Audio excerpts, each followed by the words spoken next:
on Yackin Wit Yoni, we're going to recap NFL and NBA extended weekend as well as preview Bulls Pacers and Bucks Nets. That's all right now on Yackin Wit Yoni.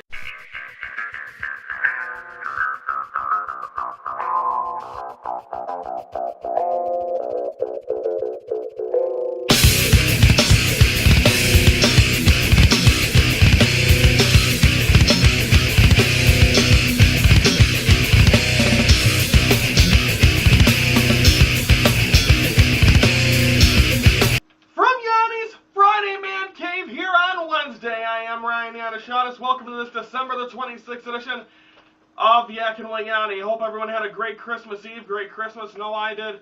And again, now building into the final week of 2012. Let's kick it off with recapping NFL weekend from Sunday. Let's head right into the bullet points. Packers absolutely annihilated the Tennessee Titans 55-7 on Friday. Bullet points look like this: capitalizing on mistakes. The Packers were there to be able to turn. They were there for every step of the way for the turnovers of the Tennessee Titans. Nothing went right. Jake Locker just could not make any completed passes. We're making bad throws. Just a terrible game overall by the Tennessee Titans, and the Packers took advantage of the momentum being at Lambeau Field, and they were able to dominate, but they capitalized on the turnovers. Second one for the Titans: one step forward, two steps back. It seems like they got on a roll, they got on a run, then all of a sudden, then they start running the ball, passing, an interception or a fumble, and nothing going right for that in that game period, pretty much for the Titans, but especially when they got on a little bit of a roll. And finally, never let off the pedal. You'd think they play some of the young guys. Graham Harrell didn't get into late in the fourth quarter, but the backup quarterback for the Packers, but they just continue to roll. They just pretend like it was a close game and continue to annihilate the Tennessee Titans, and that's exactly what they did. They win this one of a final of 55-7. The Bears in Arizona win that one of a final of 28-13. Their playoff hope's still alive. Defensive stand. It just seemed like the defense was really doing a good job. You didn't get the chance to see any of the peanut punches, but they were just doing very good. They were stopping the Cardinals. They just weren't letting the Cardinals get anything going. They weren't letting them drive the ball, so that was the big thing. Second one, miscommunication by the Cards. It just seems like Larry Fitzgerald's had a bad year overall, but he's been having miscommunication. He's had so many different quarterbacks, and I think that's been the big problem with the Cardinals all around. But miscommunications really cost this team, because they started out 4-0 this year, and to finish out the way that they have has been terrible. And finally, helping the cause. They're winning. The Bears winning this game keeps the playoff hopes alive. Now what they need is the Vikings loss.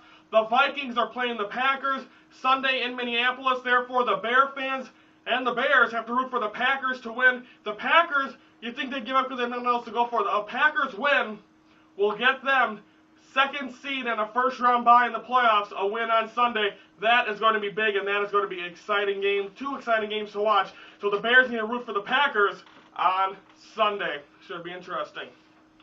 We are on Facebook. You can like us, message us, and much more. That is Yackin Wit Yoni on its home of Facebook. To recap that, the Packers will face the Vikings, and the Bears will face the Lions on Sunday.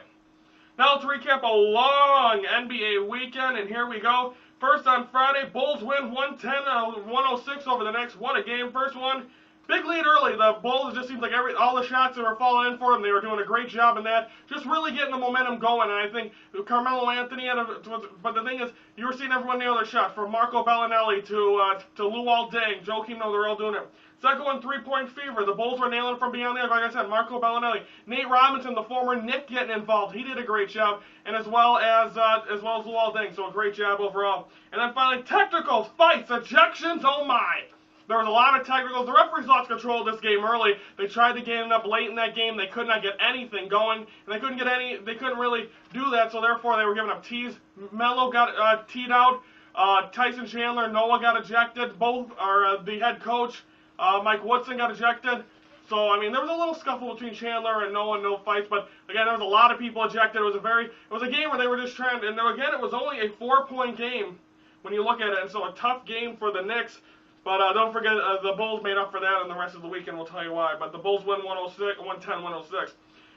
Next one, also on Friday night, Bucks win 99-94 over the Celtics. Dominant half for Pierce. He had a very good first half. He had 17 points. He was just making his shots, very good from beyond the arc. It was a very good game for him, and I think that's what the Celtics need. They're gonna, even though Rajon Rondo is the cornerstone of this team, you got to think of Paul Pierce being the leader of this team. He's been through this stuff. So is Rondo, but he really he's been through all this, and he knows what to go through. So when bad Bucks turnovers and missed free throws, they were missing a lot of free throws in this game, and that kept the Celtics in it, and that kept them in overtime. The Celtics made unbelievable chances to get back into this game. They made a big 2 and a big 3 to get back in it, and I mean they did a great job. And then finally, OT rebound for the Bucks. The Bucks just unbelievably, just really, they played like a good, talented playoff team.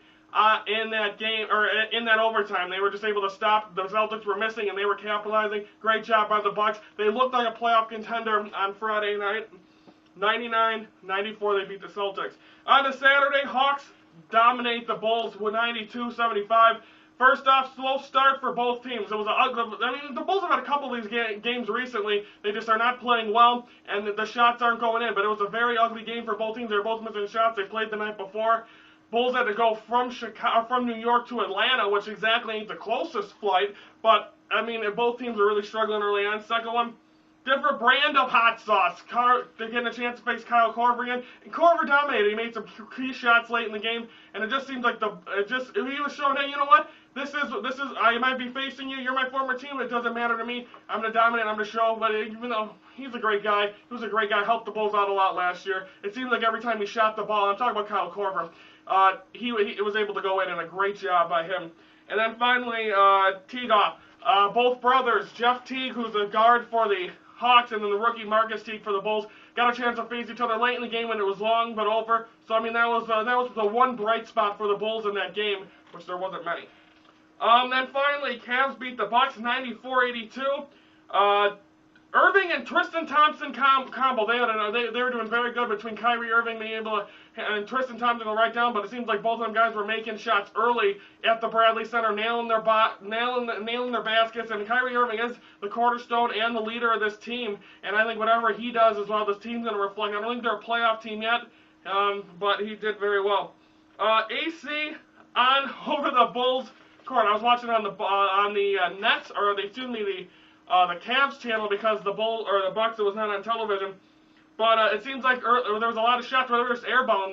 They had a lot of shots where just and then Austin Carr was like, the AC must be on over, because it seems like they were missing the rim, missing the net. They were just not doing anything. So they were just missing terrible shots. And finally, Bling to get rolling. So I think really that's the key thing in this.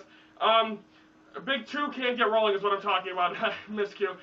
Big Two, I mean, when you look at Monte Ellis and Brandon Jennings, they've had struggles as of late. They have not been playing too well. They did not play well in this game either. They're just ugly. They look dry. And they need to really get things going. As you can hear sirens throughout. Sorry, here is time of taping. But nonetheless, it was just a terrible game for the Big Two, and that's why the Bucks struggled now when they lose 94-82. Finally, last night, Bulls against the Rockets. Just an ugly game for the Bulls. They lose this one, like I said, 120-97. Rockets capitalizing on Bulls turnovers. Bulls were turning it over. They were throwing it into the crowd. They were just not getting the right shots off, and therefore they did not look good. Again, they were, and then it was just an unbelievable game by the Rockets. Second one, low energy. The Bulls, they had low energy in that game against the Hawks. They really had no energy in this game either. So I mean, an ugly game nonetheless. And I think that's why they struggled, and they just could not get the momentum rolling. Like I said, low energy. They really didn't get up for it. And then a Sheik and destroy. Omer Sheik makes his return to the United Center. He made a bang as the starting center, just saying, you know what? You didn't want to re-sign me? Bye. And he was able to do it. And he's on a very good team with Jeremy Lin, who did a good job, as well as James Harden. That team is going to be one of the best in the Western Conference. And it's a bunch of guys that are kind of not guys that can lead a team, but guys band together and nail it. And they've done a great job so far. So they win it 120-97. So a tough weekend for the Bulls. Bucks go 1-1. Next one, where's the one place to watch all Yackin Wit Yoni programming? It is our home of YouTube. You can watch all episodes, plus the best of every week, but we don't do that anymore. Like Yackin Wit Yoni on its home of YouTube. Now it's time to preview Bulls-Pacers. Tonight, that game will be on Comcast Sportsnet. The Bulls just need to get up there on a high energy. If they can get that momentum back up after an ugly game and then they have to fight, I don't see this game being a game where they can dominate. They've struggled a lot in this. They've struggled as of late, being able to get the momentum up, and it just seems like teams are knowing what to do. If the Bulls' defense is not playing good, then they struggle. The defense has not played good in the last couple of games, so they need to stop it. They need to get going. They need to roll. Hopefully, we can see that tonight. The one thing, Danny Granger's still not back. You got to watch out for Paul George and Roy Hibbert, who are the leaders of this team. Roy Hibbert, big up, down, low, and I think him and Joakim Noah are going to have a battle. But Paul George is a guy that has hurt the Bulls before. He can definitely do it again. So that'll be the big thing about that. Can the Bulls defense and can they get up for this game will be the key. If they don't do either one of them things, expect the Pacers to win. Finally, Bucks will host the Brooklyn Nets tonight at 7 o'clock on Fox Sports Wisconsin from the Vino Harris Bradley Center. And this is a good team as well. When you look at Brooklyn, these two teams met at the Barclays Center in Brooklyn not too long ago. And the Bucks handled them pretty good, but they didn't have Brook Lopez. Brook Lopez is in this game tonight. They also got Joe Johnson, but they haven't been able to get in that groove. Joe Johnson right now struggling, not being able to make shots. So I think that they're struggling right now, and they might be catching a Bucks team that even though they went 1-1 over the extended weekend, they still played pretty well.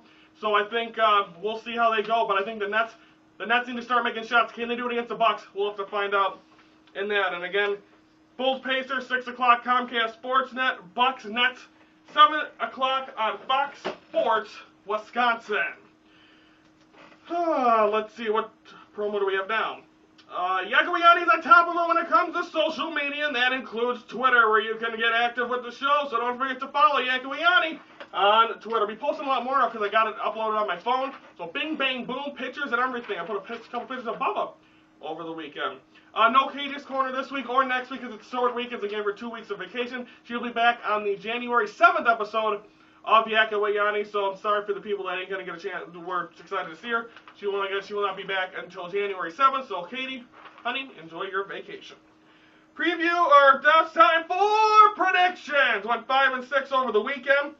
And let's take a look at how I got tonight. Bulls Pacers tonight from Bankers Life Fieldhouse in Indianapolis. I'm going to go Pacers. Bulls have not played very well as of late. Bucks Nets. I'm going to say Nets. Every time I pick against the Bulls and the Nets on the same, or the Bulls and the Bucks the same night, they usually both win.